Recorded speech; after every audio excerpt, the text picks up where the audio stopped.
Strong winds and heavy rains brought by Typhoon Luis battered the provinces of Isabela and Cagayan. Miguel Ortilla was there when the typhoon made landfall last night, downing electricity lines in most areas. Vice President Binay is also in Isabela checking the damage in his home city. How are things there, Miggy?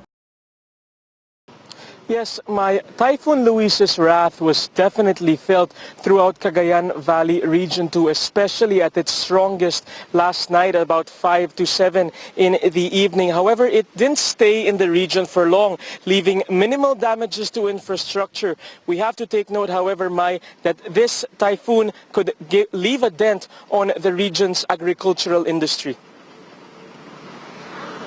At 6 o'clock Sunday, an hour ahead of schedule, Luis was already hitting hard Isabela's northern towns of Cabangan, San Pablo, Santo Tomas, and Delfin Albano. It didn't take long before decades-old trees were toppled down, blocking the main thoroughfares. Still, no families were evacuated from up north, as the capital was more concerned of the coastal towns. About 10 hours away, close to 500 families were evacuated as early as Sunday morning in the towns of Palanan, Maconacon, Dinapigue, and Divalacan. Most of these families were able to return back to their homes soon as the rain stopped. From what we saw this morning going around Isabela and Cagayan provinces, there is not much damage to property and infrastructure.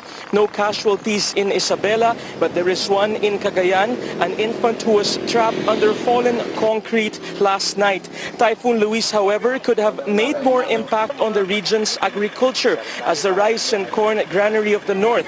Corn farmers blame it on the drought earlier this year, forcing them to plant later in this year. Reason why it's already typhoon season and they still haven't completed their harvest. Vice President Binay, a native of Cabangan, Isabela, is right now doing his rounds in his hometown and also in Cagayan. He canceled a press conference in Manila today wherein he was supposed to answer issues of corruption surrounding his family's management of Makati City. The Vice President is staying in the region probably until tomorrow, at least according to what he said earlier.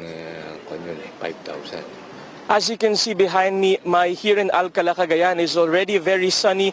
This is the situation for the rest of Region 2. Earlier this morning, there was a bit of flooding experience in Tuguegarao City as it is one of the catch basins of Cagayan Valley. However, we are told by the local Office of Civil Defense that all floods, as of this point, have already subsided completely. Mai? All right, keep safe, Miggy. Miguel Ortilla there bringing us the latest from Cagayan.